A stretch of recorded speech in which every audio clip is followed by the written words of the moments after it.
Under the golden banners of medieval France, a young noble rode into battle beside Joan of Arc. His name was Gilles de Rais, a war hero crowned Marshal of France before the age of 30. To the people, he was a living symbol of bravery, an aristocrat forged in fire and faith, who defended his homeland against the English with ruthless brilliance.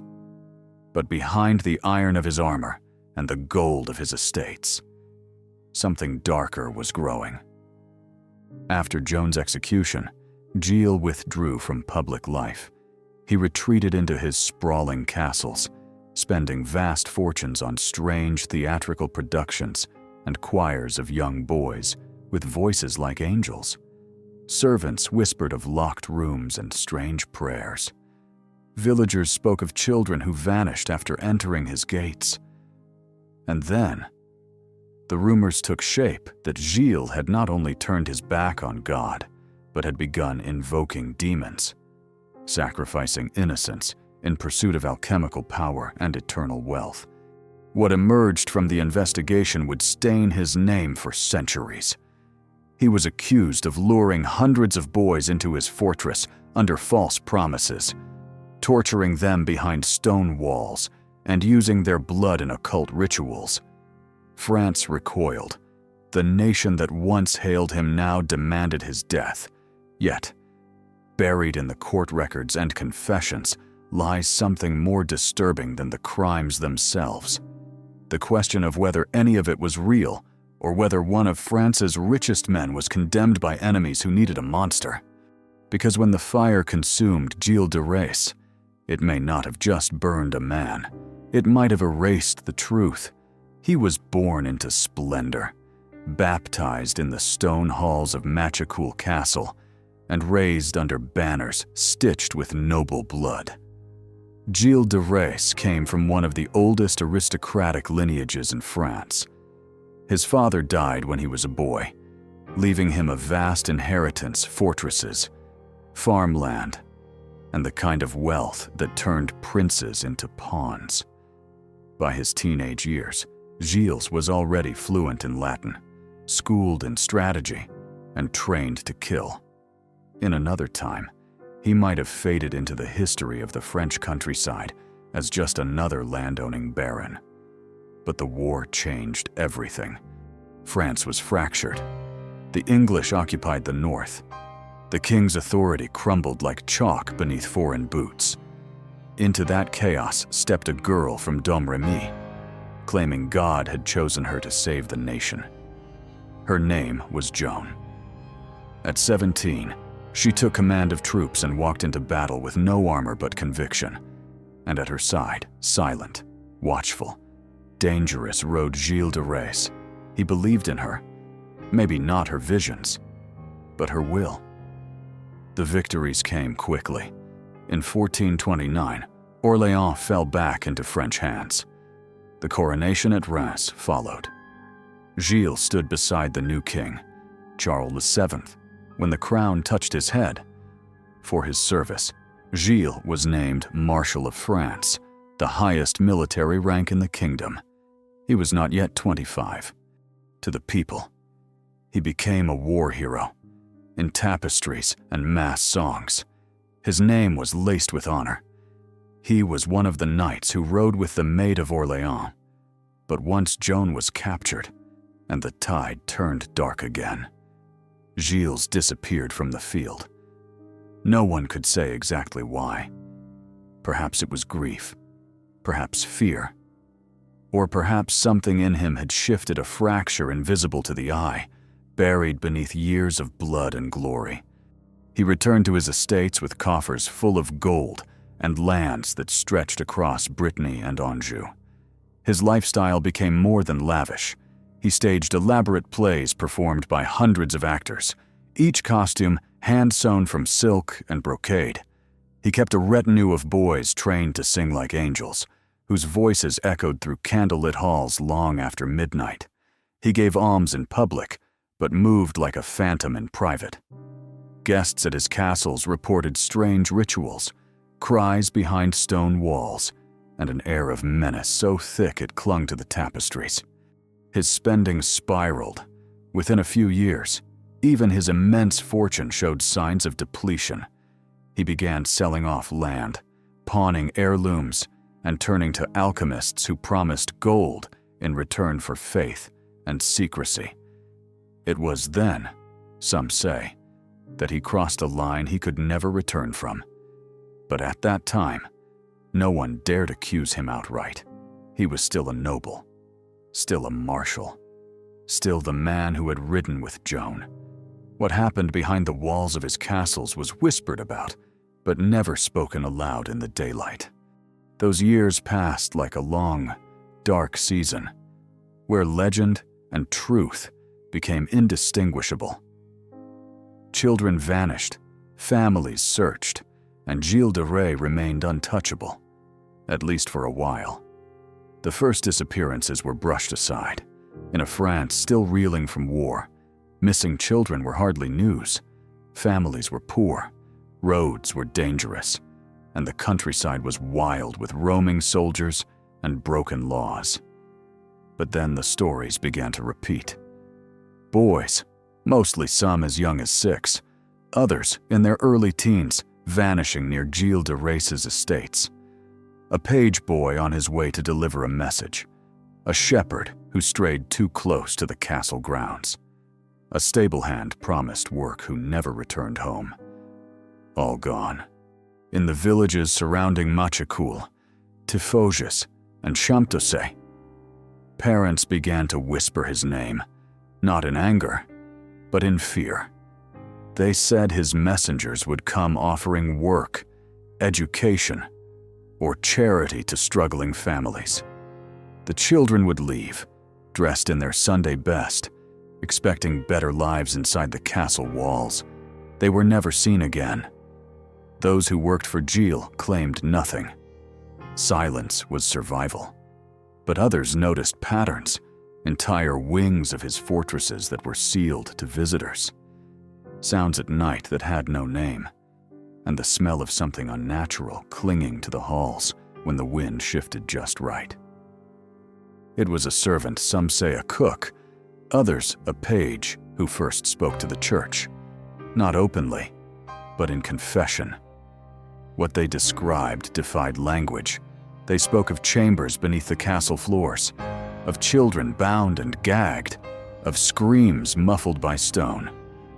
They claimed Gilles would sit for hours with the bodies, speaking to them in soft tones, as if they were still alive. Some said he bathed in blood. Others claimed he kept the heads as relics. The stories blurred the line between madness and murder. These were not accusations made in haste. They came after years of silence, built on fear. But once the first was spoken, others followed. A stable hand recalled being paid to dig deep pits behind the castle and never told why. A former soldier said he saw bones burned in the castle's hearth. A priest swore he heard chants in a language not spoken by any living man. The accusations painted a picture not of impulsive cruelty, but of ritual, a system of death masked as ceremony.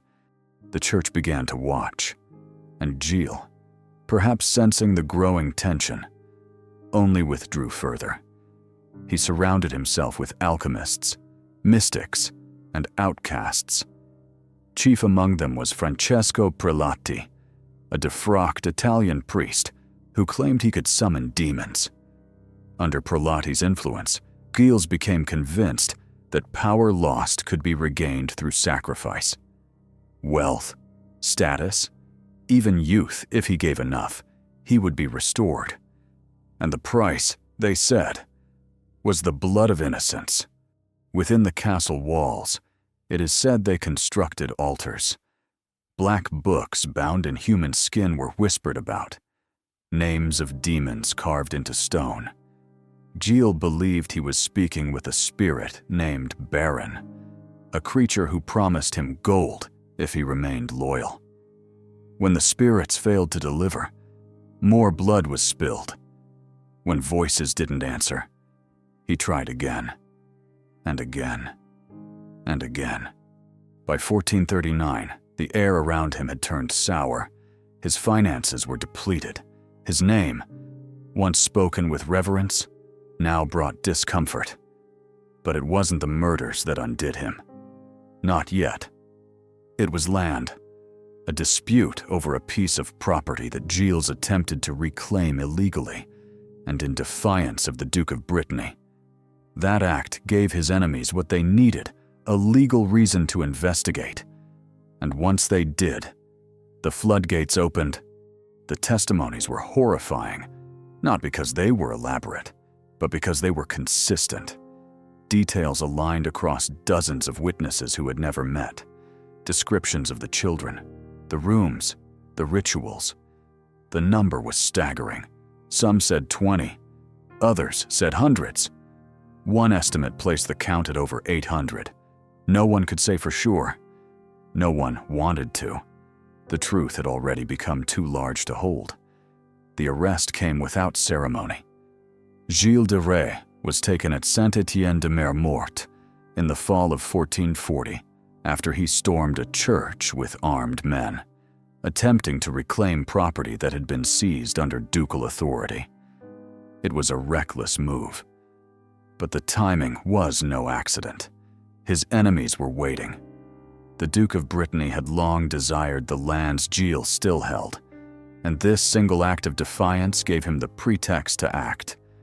Within days, Gilles was placed under house arrest. Within weeks, he was charged with heresy, sorcery, and murder. The trial took place in Nantes, presided over by both ecclesiastical and secular courts. It was an extraordinary proceeding for its time. A man of his rank, a marshal of France, standing accused of crimes so grotesque they defied belief. He arrived in chains, dressed no longer in fine robes, but in garments plain and grim. There was no army to protect him, no king to speak on his behalf, not even the church, which he had once supported with grand donations, came to his defense. They had already turned. The prosecution built its case with precision. Witnesses came forward by the dozen servants, clergy, villagers, even former accomplices. They described children lured to the castle under false promises, only to be brutalized behind locked doors. One man said he was tasked with disposing of the remains. Another claimed to have seen Gilles kneel before an altar, clutching a severed head as if in prayer.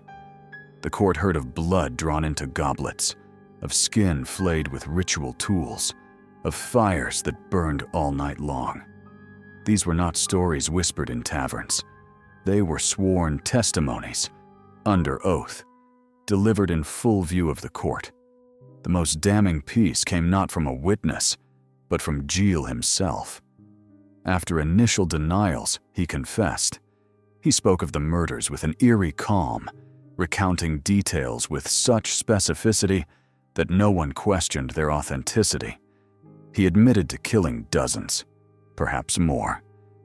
He described the rituals, the voices he believed he heard, the promises of gold and favor. He wept, but he did not beg. He claimed he had been misled by demons, that his soul was no longer his own. But he never once said the stories were lies. Some said the confession was coerced. Others believed he had finally surrendered to guilt. But in the end, the motive did not matter. His words were taken as truth. The court pronounced him guilty of heresy, murder, and invoking demonic forces. The sentence was death by hanging and burning, a punishment designed not just to kill, but to erase.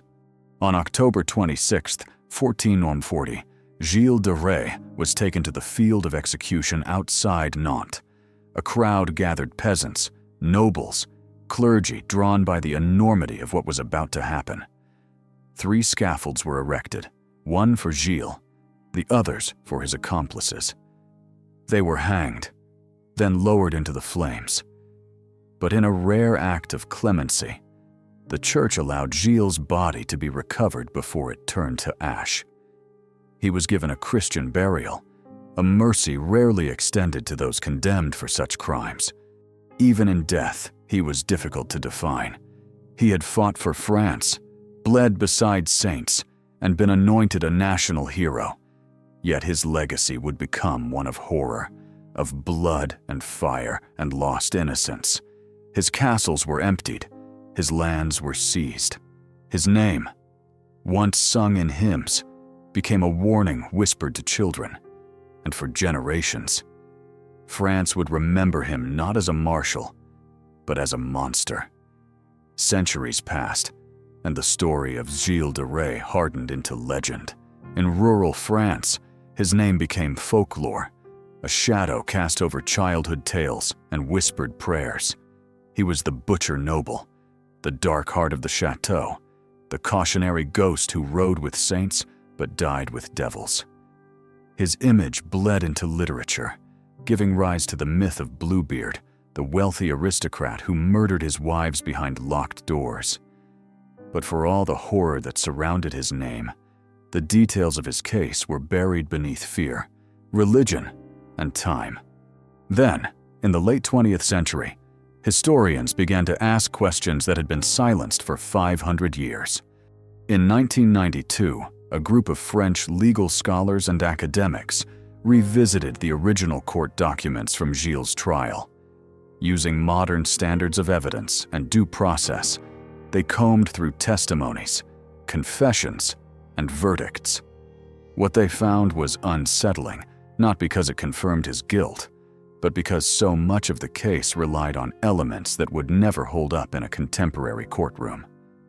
The confession had been made under the threat of excommunication and likely physical coercion. Key witnesses had financial and political incentives. Much of the supposed evidence, bones, altars, journals, was either never presented or lacked proper documentation. The accusations of summoning demons, speaking with spirits, and committing ritual murder were deeply entwined with the Church's own interests in suppressing heresy. Gilles de Rais had become inconvenient. His fortune was nearly gone, his alliances thin, and his enemies powerful. The Duke of Brittany, who oversaw much of the investigation, directly benefited from Gilles' conviction, inheriting lands and consolidating influence. The Church, eager to reassert control during a time of political instability, used the case to reinforce its authority against perceived threats. The execution removed a destabilizing figure, punished alleged heresy, and redistributed property all under the guise of justice. Some scholars went further, suggesting that Gilles may not have committed the murders at all. They pointed to the scale of the crimes, the sheer number of alleged victims, and the logistical implausibility of such violence remaining undetected for nearly a decade. Hundreds of missing children, with no mass graves, no surviving evidence beyond verbal accounts. It seemed more like myth than record. Others acknowledged that he may have engaged in immoral behavior, perhaps even isolated acts of violence, but argued that the image of the mass murderer was constructed to serve larger agendas. The debate remains unresolved. For every document suggesting conspiracy, there is a testimony soaked in horror. For every inconsistency, there is a moment of haunting detail that feels too visceral to be fabricated. The truth is not easily separated from the time in which it was told. Gilles lived in an age when faith and power were interchangeable, when fear of the occult could justify any punishment, and when justice was often dictated by those who had the most to gain from its outcome. What survives is not certainty, but conflict, a fractured legacy that reflects more about the society that condemned him than the man himself. He may have been a killer. He may have been a pawn. He may have been both. The only thing clear is that by the time the fire touched his body, his story was no longer his own. It belonged to the crowd, the court, the church, and now, to history. What Gilles de Rais left behind was not just a string of accusations or a void of missing children, it was a caution, etched into the foundation of how power and justice entwine. His downfall, whether earned or orchestrated, marked one of the earliest documented collisions between unchecked nobility and the instruments of prosecution. He had risen on the tide of war, riding beside a girl who would later be declared a saint, yet where Joan of Arc became a martyr, Gilles was cast as a monster. Both were burned. Only one was remembered with grace. The trial of Gilles de Rais foreshadowed a darker understanding of the state's reach. In a time when the concept of legal defense barely existed, where confessions could be extracted through pain or divine threats, guilt was often a matter of convenience. The charges against him merged real-world horror with metaphysical panic, child murder tangled with demonology, heresy with political mutiny. It set a precedent in how societies used fear to justify extreme actions. For the church, it was a message. For the crown, it was an opportunity. For the people, it became legend. Modern legal systems still struggle with the same questions his case unearthed. How does one prove guilt when the evidence is shaped by power? How many truths are buried beneath the stories we choose to believe when justice is public spectacle? Can it ever be impartial? Gilles de Rais has been resurrected in books, studies, and even theater, each time reshaped to fit the era's need for villains or martyrs. To some, he is still the first serial killer in recorded European history. To others, a scapegoat caught in the political machinery of feudal France. Either way, his legacy continues to haunt the way stories of guilt and innocence are told. His case has become a benchmark not just in crime or legend, but in narrative power. His name, once sung beside saints, now lives in the same breath as cautionary tales about absolute rule, whether real or constructed. His story shaped how posterity sees nobility, justice, and evil. The child victims, if they existed, never received names. The verdict was final, yet the echoes endure. Not just as a grotesque chapter in medieval France, but as a parable on how power can mold the truth. The ashes of Gilles de Rais cooled beneath the soil of Nantes, but the questions around him never did. He remained suspended between history and myth, a figure cloaked in contradictions. If he was innocent, his execution was among the gravest of miscarriages. If he was guilty, it marks one of history's most disturbing descents from heroism to depravity. The truth may never be certain, but the impact that's carved in stone, beneath the legends and trial records, beyond the gruesome accounts and political motives, lies a deeper reflection on how a society frames its villains. Gilles de Rais was not an outsider. He was not a rogue knight roaming the countryside in defiance of the crown. He was the establishment, an aristocrat, a military commander, a man with wealth, education, and prestige. His downfall did not come because he had no power. It came because his power collapsed under the weight of perception. The same institutions that once honored him turned against him when he ceased to be useful or controllable. His story is inseparable from the world that created it. 15th century France was a country fractured by war, spiritual anxiety, and shifting political loyalties. The state and the church were not separate forces, but two arms of the same machine, wielding fear as both a weapon and a cure. In that world, stories of demonic rituals and child sacrifice were not outlandish, they were tools, shaped to control the masses and justify brutality. Gilles' confession fit the pattern perfectly. Wealth corrupted, nobility deceived, and justice triumphing through divine wrath. It was morality theater performed for a kingdom on the edge of collapse. What stands out now is the silence surrounding the victims.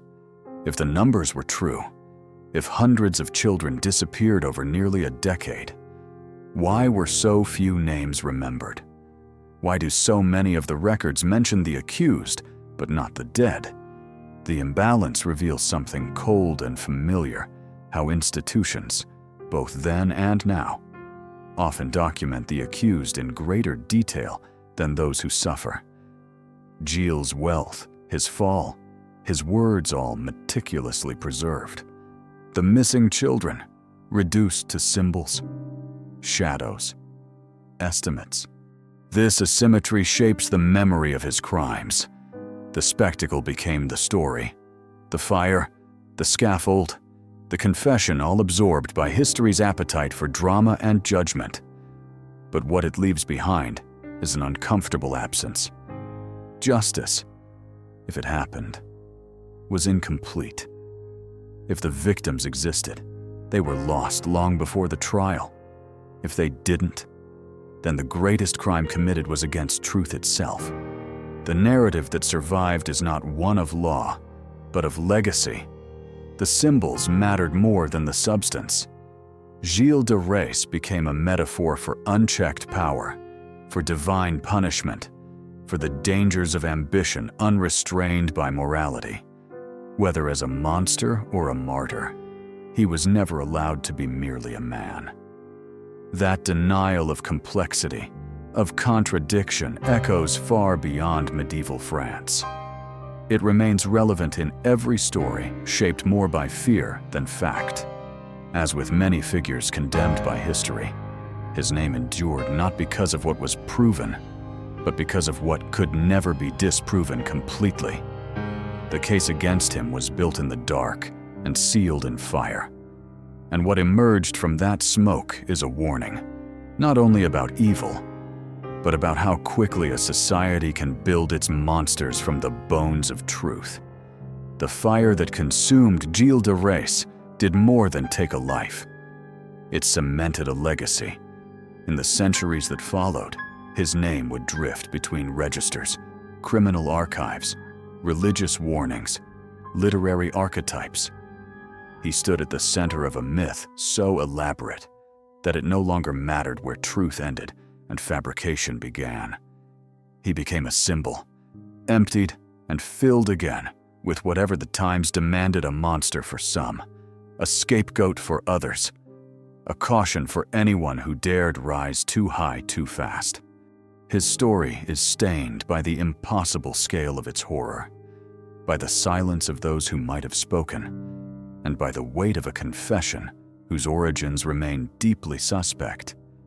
And yet, there are still moments in the record that resist revision. A child who never came home, a servant who broke under memory, a noble who vanished from glory into legend. These pieces, scattered through time, refuse to align neatly. They leave behind a shadow that refuses to settle. There is no clear resolution. The records survive, but clarity does not. The questions his life raised about power, guilt, justice, and spectacle still linger in every courtroom built on precedent, in every headline shaped before the facts are known. Gilles de Rais lived in an age when spectacle could pass for justice, when fear could speak louder than evidence, and when the truth could be burned alongside the accused. What endures is not certainty, but echo. A life once defined by valor became a parable of downfall. And whether that parable reflects reality or invention, it remains one of the most unsettling chapters in the long history of how stories can be wielded as weapons. If he was guilty, the system merely caught up to him. If he was innocent, then the system became the very crime it claimed to avenge. Either way, the truth lies buried somewhere between the fire and the silence that followed. It's not just his story anymore. It's ours. What we choose to believe says as much about us as it does about him.